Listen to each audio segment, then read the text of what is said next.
Well, it's 2020. By now, I think you have a pretty good idea of what alternate process means. It's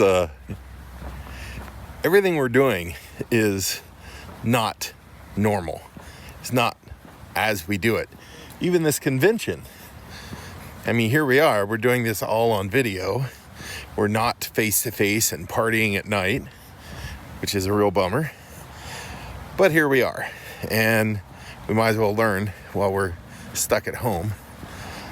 Hi, how are you? The alternative process.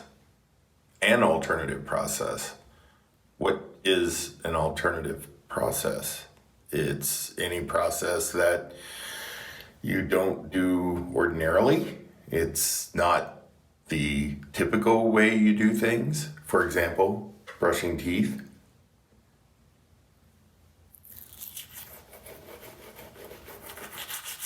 Right-handed, it feels so amazing and easy.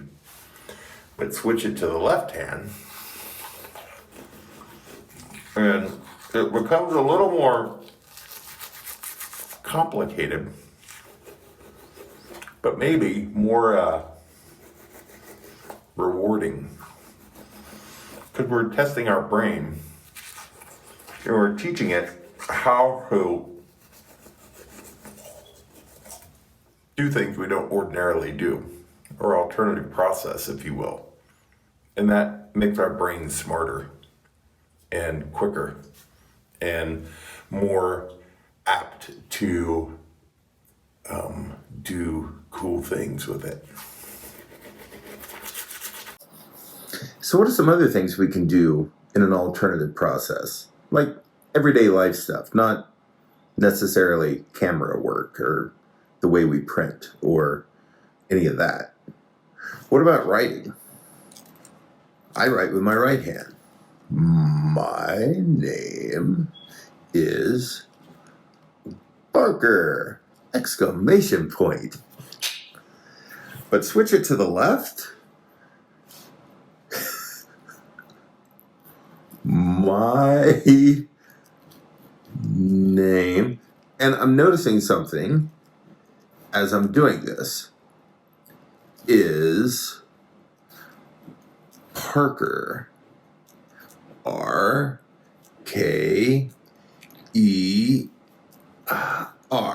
Okay, so the fine details aren't there, as in my right hand where I can doodle and make little things.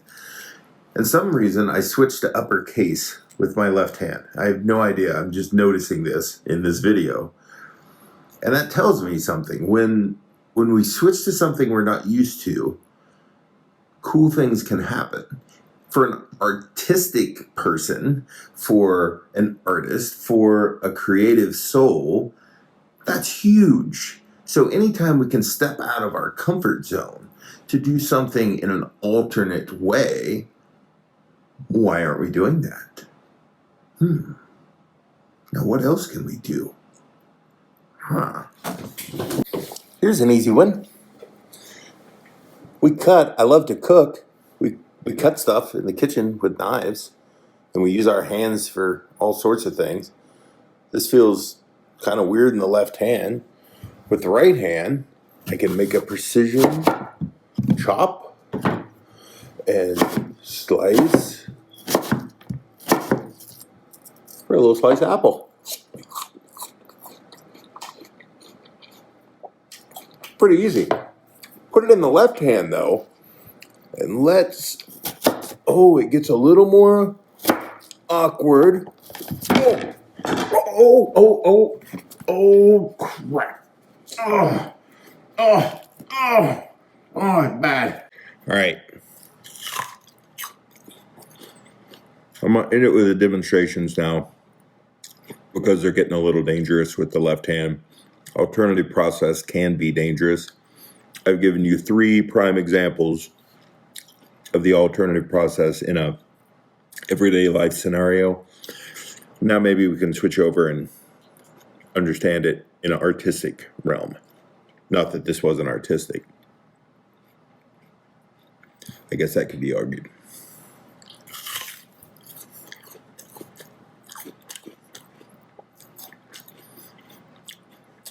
Ketchup and apple's terrible.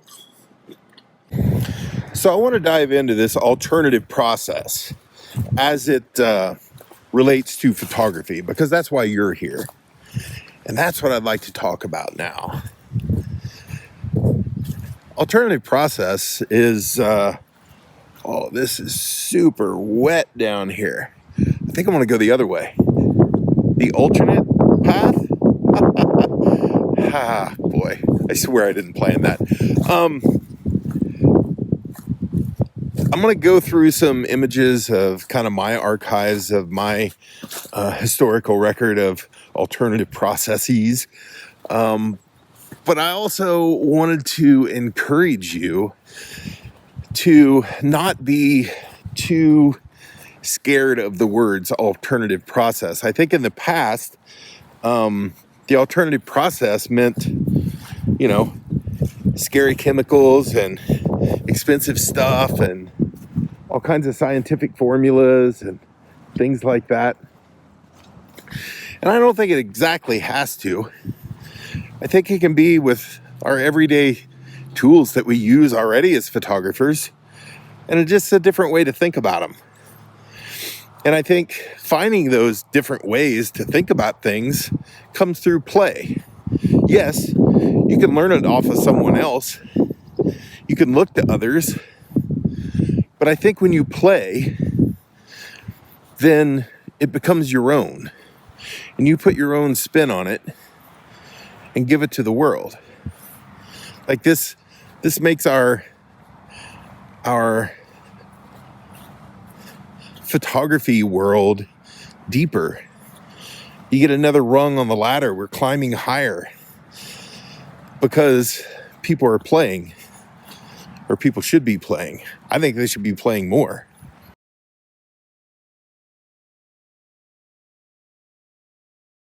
There was a time when digital photography was the alternative process. It was an alternative to film.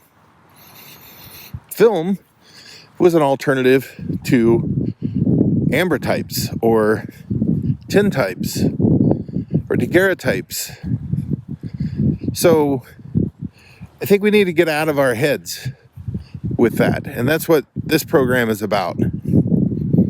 It's about stretching the definition of what alternative process means to you personally. Don't care about anybody else. Don't worry about it. You do you, as they say these days. You do you. And play a lot. Because play brings discovery.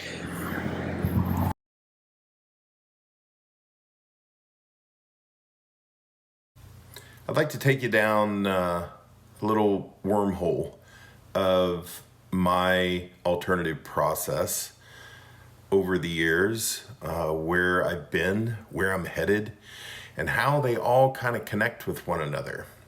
So starting out with film.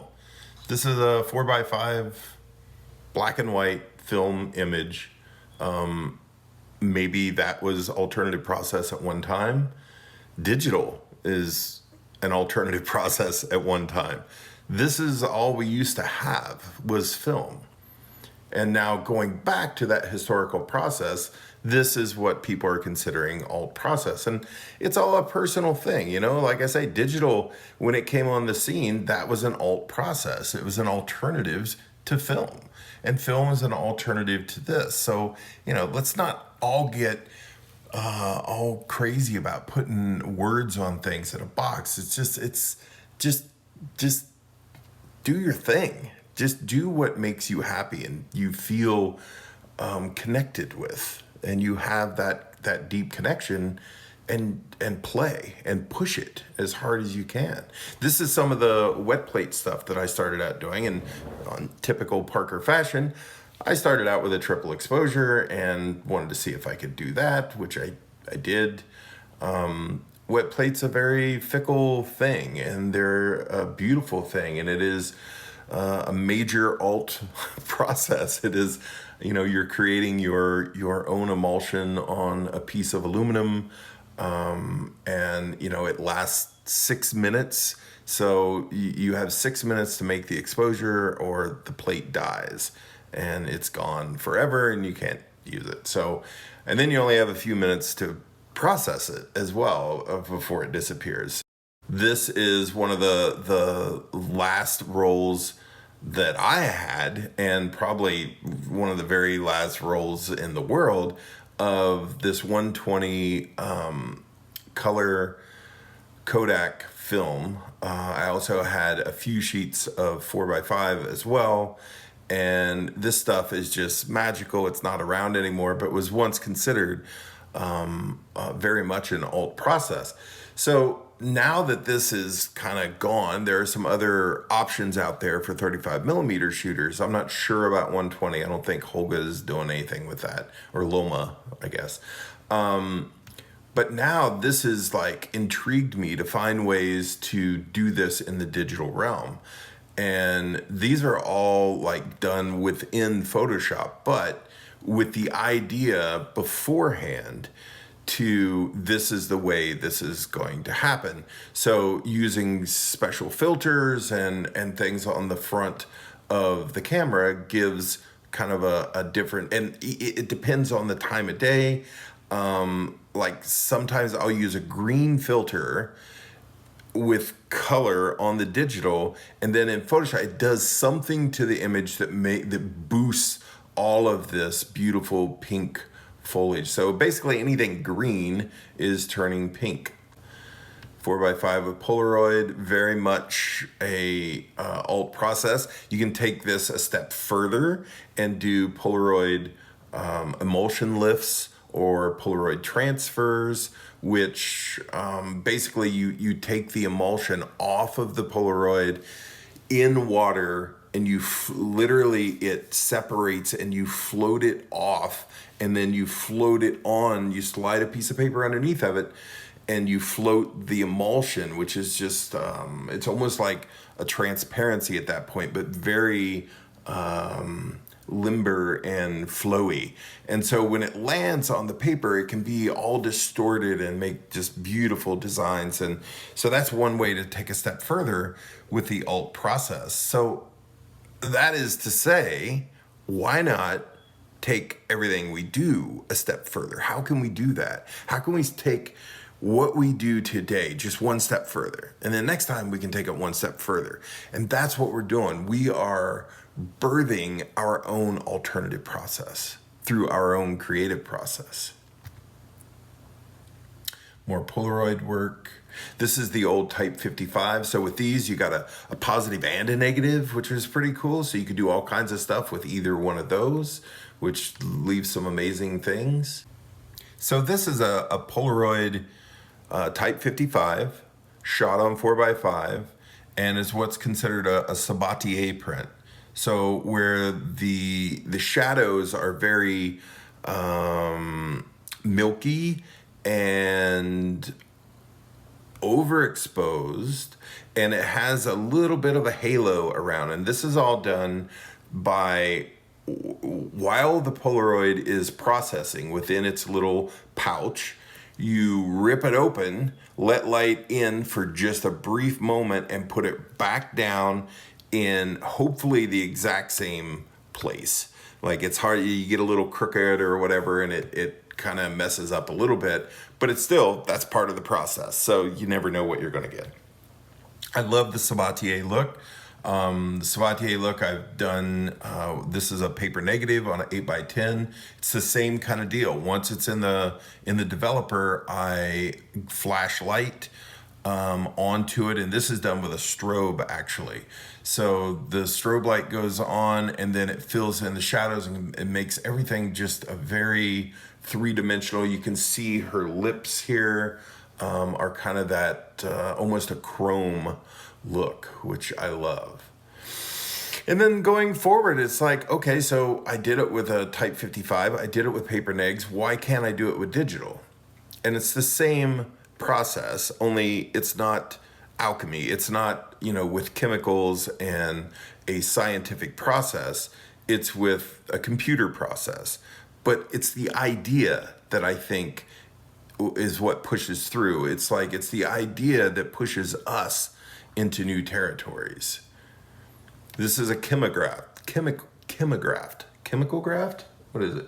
It's a chemograph. I don't know. It's not chem, not like K-I-M, but C-H-E-M, just so we're clear, because there's too many chems out there getting all the credit for this, and it's actually C-H-E-M. This is basically just my hand with fixer on it, put on to a sheet of silver gelatin paper, and then put under the developer again, and then flashed with a strobe while I'm shaking the bath, what is it called? The tray. Yeah. Shaking the tray so it burns in all the little ripples in the water and just creates this thing. So you can do this over prints that you've made. This just happens to be a camera-less photograph. So there's no camera involved here at all, but it's a picture of my hand. And this is one way to do it, which is definitely an alt process. Paper negatives, I've gone down this road. I just love the paper negatives and the look. This is basically, you're skipping the film. You're going straight from the subject in front of you, and it's burned right onto a silver gelatin paper where it can be flipped in the darkroom or flipped in a scan to make it a positive.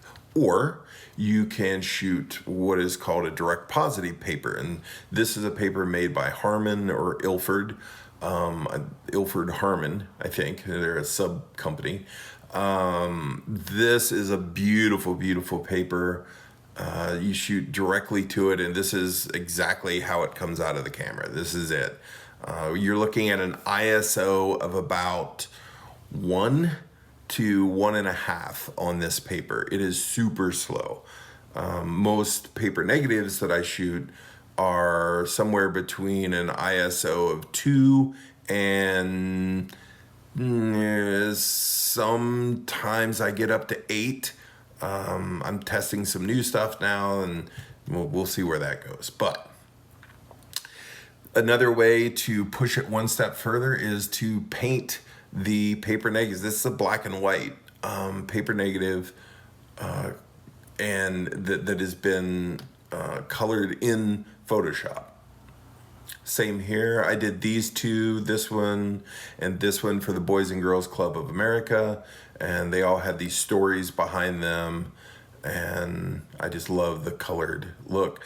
Looking at paper negatives all the time, it's like, this is one of the things that I like to play around with is toning and not bringing them back into a positive space, keeping them as a negative. Why not? And creating all different tones and teas and jello and Smurf jello, this stuff that I swear I bought this pack and I don't know when they made it, but it's really cool and can be super fun. And then this is making the developer just more like a gel instead of a liquid. So just adjusting the viscosity so it actually flows on, so you can see all the stuff happening, but then flashing it with light so you get that Sabatier effect on the shadow side of the face. It's a very unique look. And this is, this is all, everything I'm showing you here is no Photoshop. And it's not like I'm better because I don't use Photoshop that much. It's just, it's a different process, and I'm addicted to it, and I love it, and I'm connected to it. This is pouring boiling water over silver gelatin and cracking the emulsion, which gave just this beautiful, beautiful look. Again, it's a Sabatier-ish. This is hand burned in with a little flashlight in the face, or everywhere else but the face. And so it gives this really, really strange, beautiful, eerie look. And then throw the crackle on there, and yeah. These are sacrifice prints where I just process them. I do a quick fix sometimes. Sometimes I do no fix and just throw them aside, and I'll scan them the next morning. And by then some of them I've ripped in two and thrown in the trash can and then pulled out and then put back together. And it gives just all kinds of interesting accidents. And that's where I live. I live on the happy accident train. I love getting hit by that thing. And if you stay on the tracks, you're going to get hit by it. And that's what it's about. It's like, staying close to your path of what you want to try, and staying with that until something happens. And this is how we create new stuff. These are large format 8x10 macro work. Like those seeds right there are the size of poppy seeds on like a poppy seed muffin. Super, not quite microscopic, but super small. And to shoot, this kind of stuff with an 8x10 onto paper negatives is quite a chore, for one, but it's just this beautiful rendering. Scanned in, these images, native resolution are 7 feet. So I can print quite large with these. Multiple exposures, triple exposures. These are all on paper negatives. Sometimes, like this one, you can see kind of the thing where I'm lighting the first one, and then the other two are backlit, so they give a silhouette, and that's all the idea in my head. And then wherever their heads cross, then that's going to be exposed properly for the light that I had set up. So like this one, you can see the outline of where it is most dense in the center. Well, this one I completely forgot to pop the light on the front, and when an ISO of 2, you're not going to get anything even if the lights are on, right? So this one happened to be one of my best accidents of the day. I loved all the other ones, but this one, really, really cool, because the face isn't there, and it's like this like atomic bomb going off in her head, like the idea or history or something. Multiple exposures, double exposures. These are just double exposures digitally in a little camera, and you take one and just flip the camera over and take another into the sky, and sometimes a flock of birds flies through on the second one, which is pretty awesome. Again, this is multiple exposures using lighting more than really the camera setting, and it's the way we light things that we can do this, where we backlight one and then front or side light the other within the shadow of the backlit one. And this is something you saw just a minute ago, and it's kind of the same concept, only digital. Multiple exposures, super fun. Same with the camera flip thing. It's all that is. This one is a little bit different.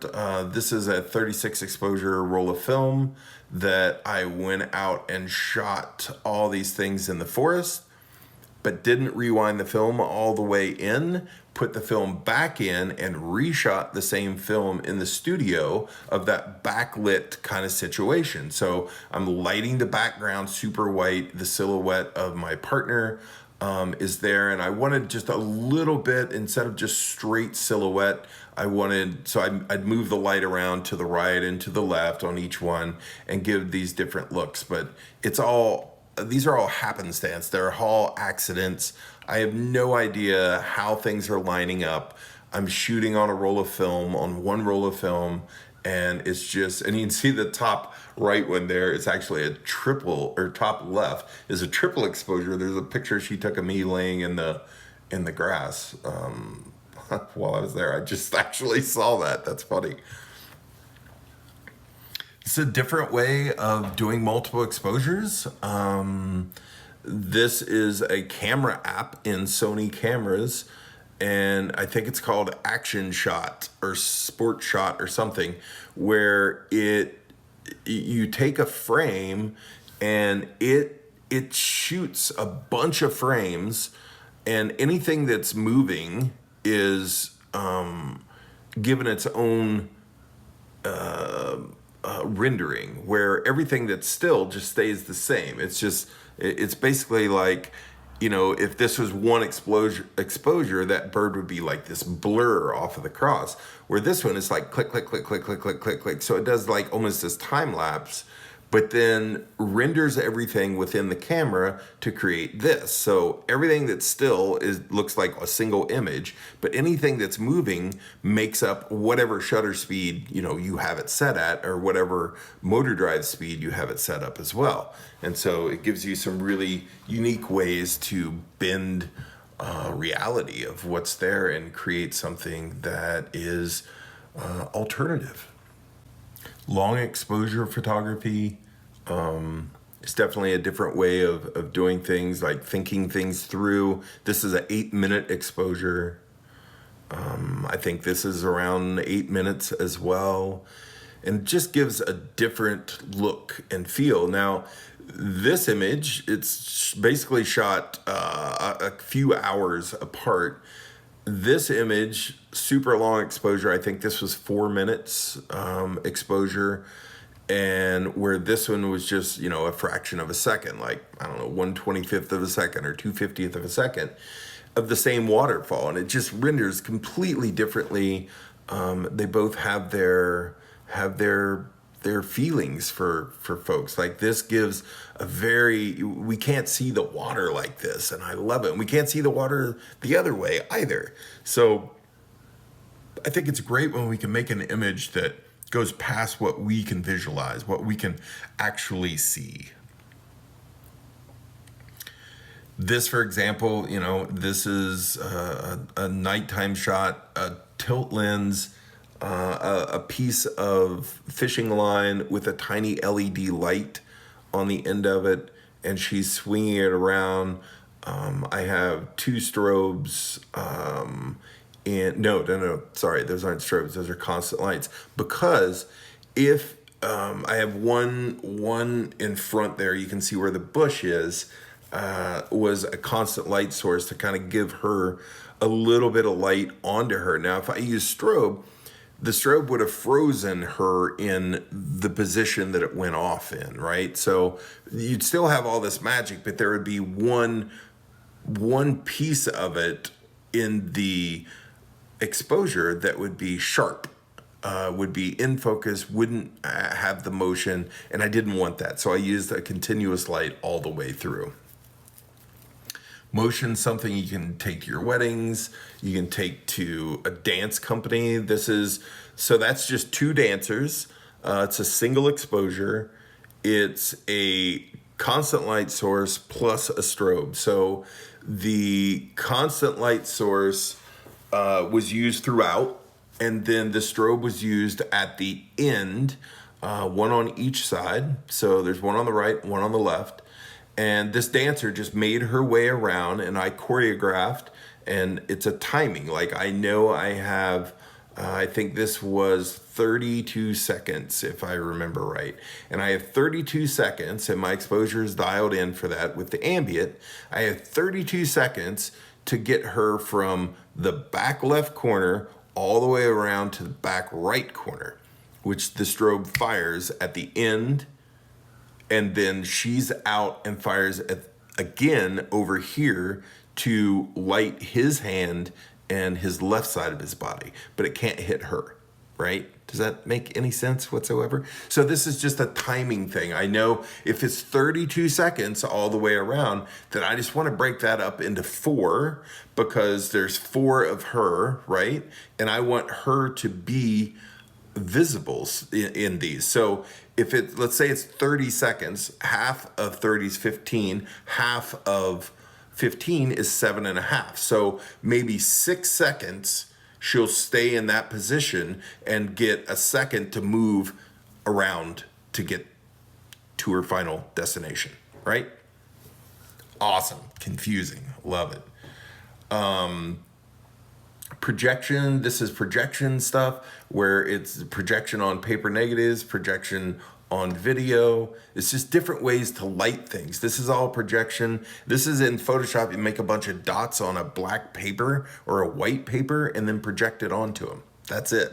This is pretty simple stuff, but it's beautiful. And it's, I mean, you know, there's no magic here. It's science, but it's magic at the same time, and it's beautiful. And even projection, like this is a projection I did a long time ago, and I kept it, but it was never in my portfolio because I didn't really like it that much. But I kept it for the idea of like, okay, I like this idea, but like, how do I push it? How do I go further? And then coming up with this and having the subject actually spinning in the center of these projected wings. So she's being lit completely by the projector. So I adapt these lenses to my mirrorless cameras. The reason I say mirrorless is not to brag and say mirrorless is better. I'm cool because I have mirrorless.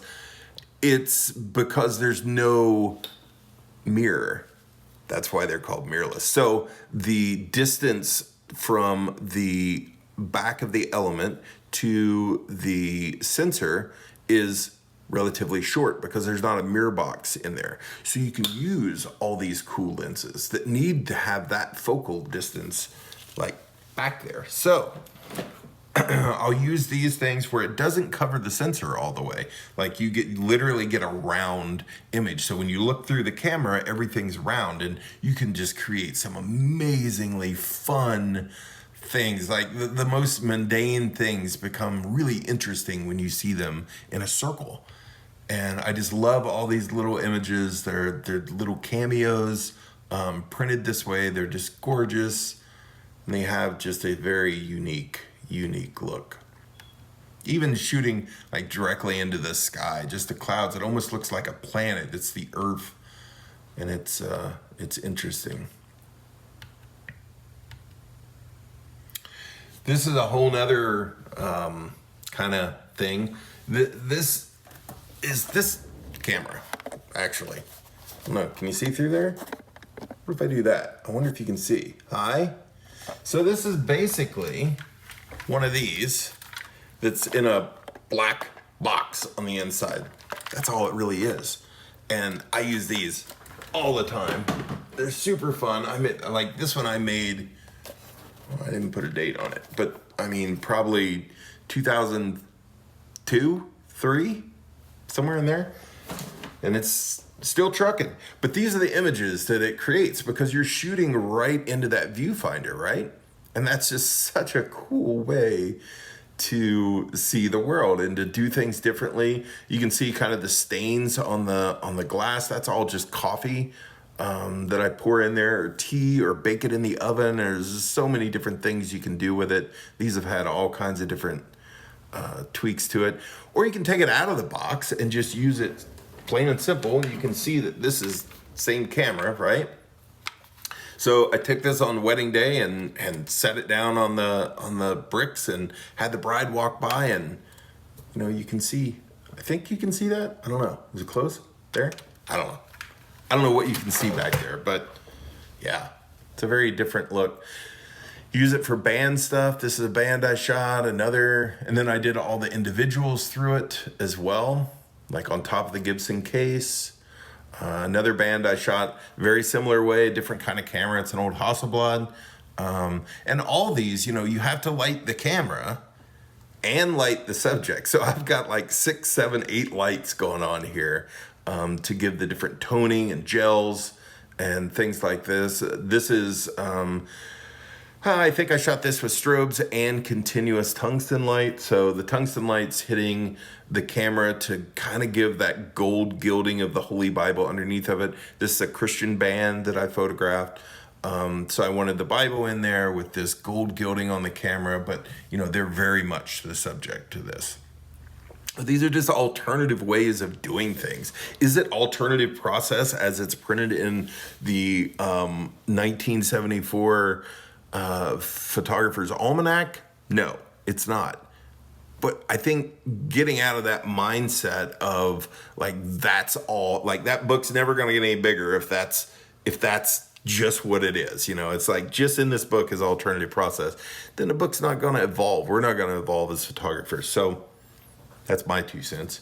Paper negatives, you know, I see paper negatives all the time. These are digital negatives. So it's just a digital image that I created and then just reversed it, Command-Shift-I, or inverted it, and it inverts all the colors. This is all a thing I did for a ballet company years ago, and this is flour. So what's black is white, what's white is black. Sometimes you have an idea of how you can use a specific alternative process to enhance the story that you're trying to tell.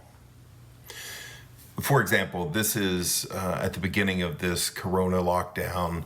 On my birthday, I always do something special with a camera, and this year I wanted to create this storyline of a family as it declines in numbers and compare it or parallel that to the community at large and the world, really, with everyone dying of this virus and the widespread pandemic. It was very scary at the beginning and maybe even scarier now. It just depends on who you're talking to. But I created these with the idea of having this post-war kind of feel. I wanted the age of these. These were all created with a 5x7 camera on paper negatives, and they're just surreal. They have a time stamp on them.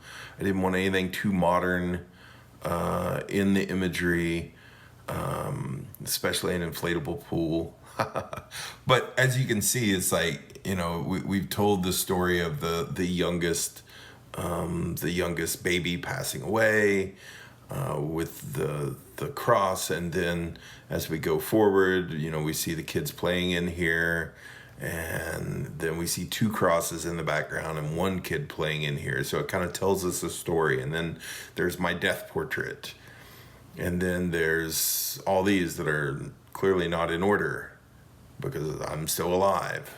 I should have put these in order, but that's okay. You'll get the idea. You'll get the idea, I hope. Until, you know, he goes to the edge of the world, and then he starts new.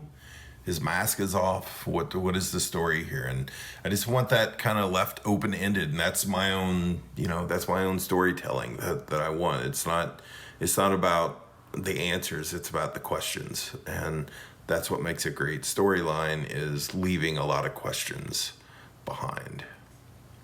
And even my digital work, I think all the alternative processes that I've done have rubbed off to now even the digital stuff has that kind of a feel to it. It's got the feel of all the other work that I'm doing. So I'm not being limited by having to shoot digital, whether I'm on the road or can't fly with film or whatever. And they just have this look, like this road trip I did across Highway 80. Ordinarily, I would take my 8x10 and shoot all this on film or paper negs.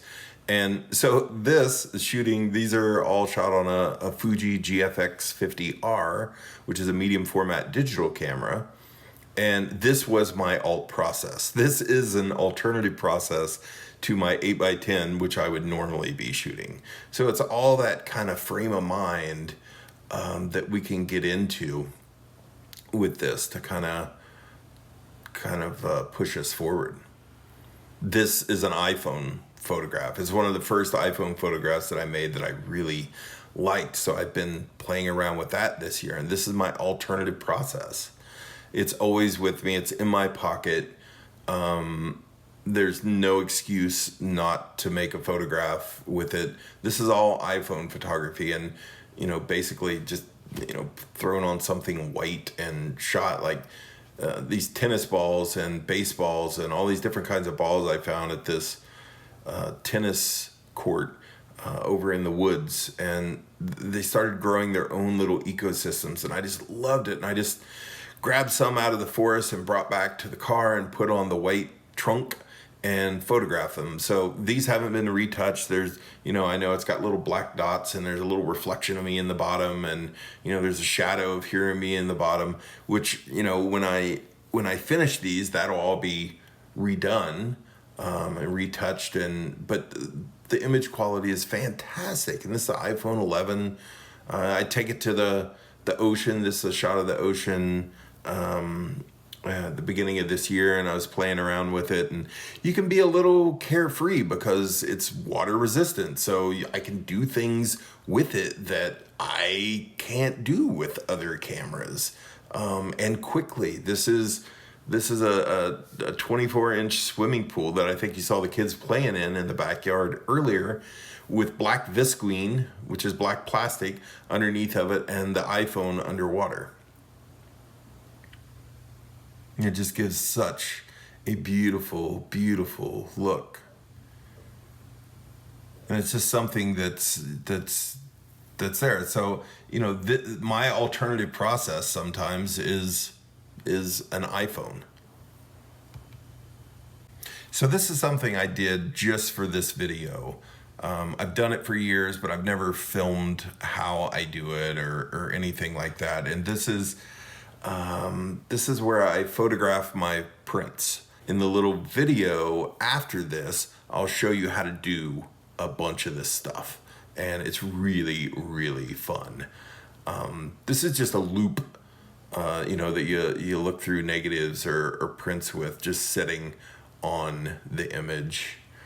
These images were all created with this rephotographing, where I'm ripping stuff up and putting things together in a non-conventional way, and they weren't meant to be together, but they tell a story when they are together that is very unique and interesting to me, in my mind, and that's part of the alternative process. It's part of our creative process, is to push further. It's like, we made the beautiful image. Now what? Now, is that its life cycle? Is that the end?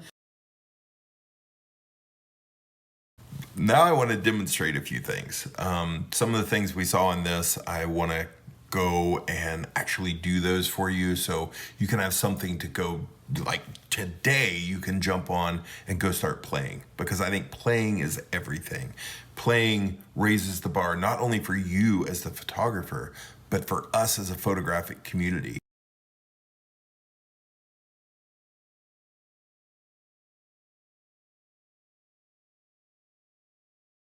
Howdy folks, here's some things I'm doing here.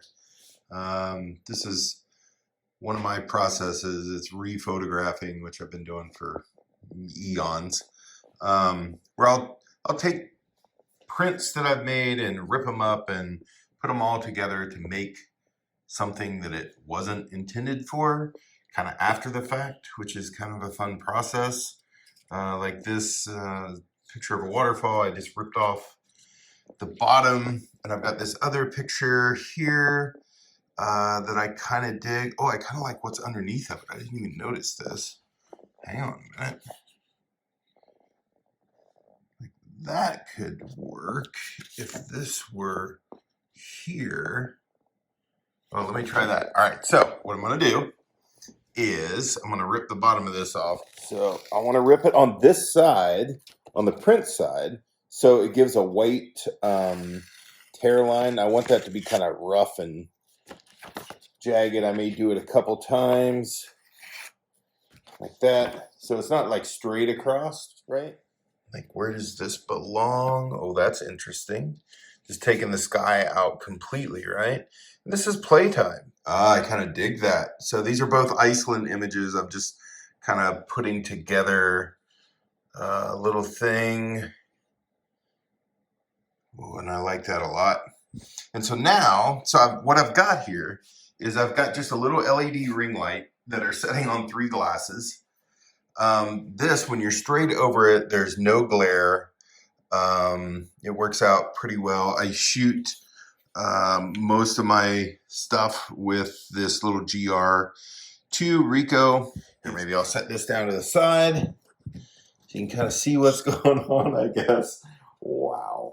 If I hold it just right, I get like a little bit of a glare at the bottom, which gives this beautiful vignette, which I quite like, actually. It's something I wouldn't have... Oh, I like it at the top, too. Okay, so this one I'll just have to crop a little bit. Bring this around so you can see like the image created on there.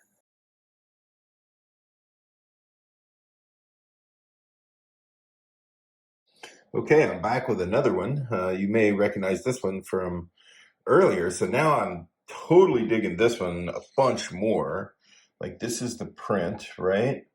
And just the way I accidentally tore it on the last go, oh my gosh, look at that. It just totally matches. However, what would happen if I would rip this reversely so it gives a black line along there, right? Instead of that white tear. So that's what I'm going to try to do now.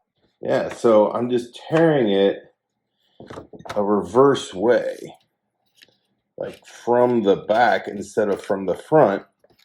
And that controls whether you get that black line or not, or the white line rather.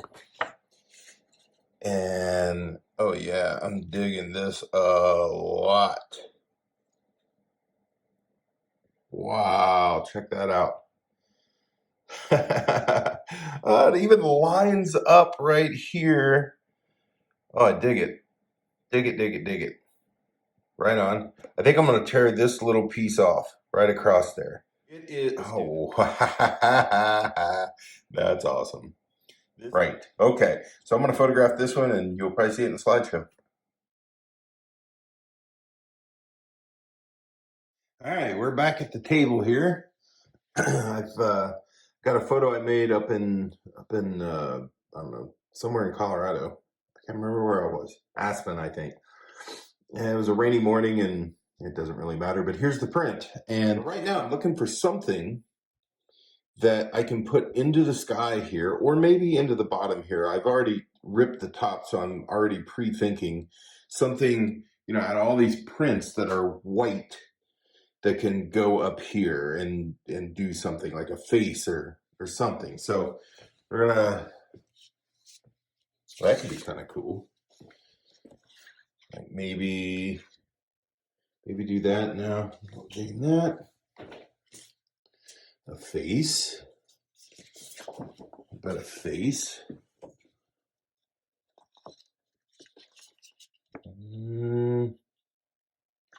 Maybe.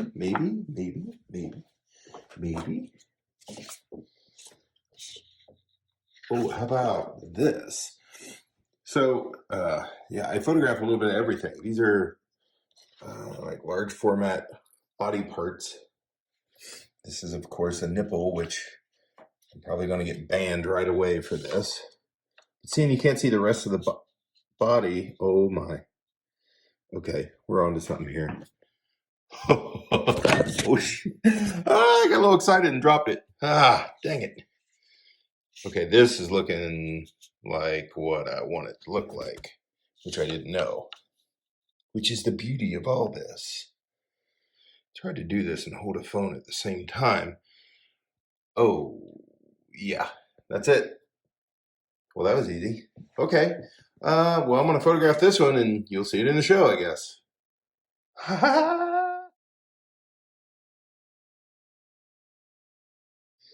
Hey there. Another thing it's kind of fun to do is you can take a wax paper, put over, and then it's like this diffused kind of feel.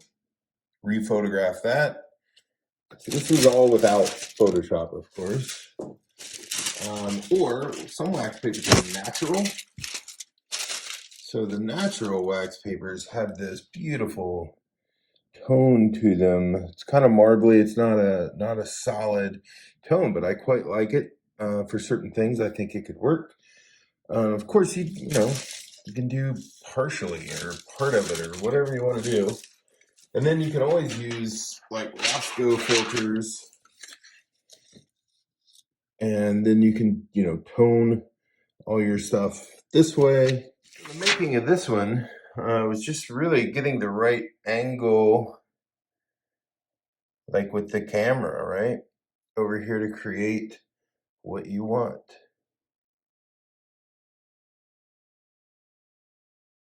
And sometimes it's just a simple multiple exposure.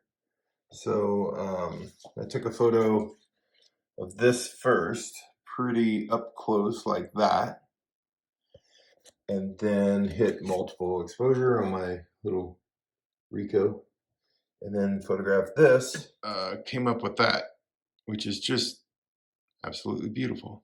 Did you?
What happens when we become the alternative process?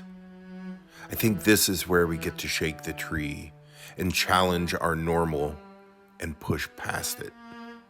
This is where the fresh fruit lies that will leave a mark in the world, your mark in the world. Your creative process is everyone else's alternative process. Go play and find your process.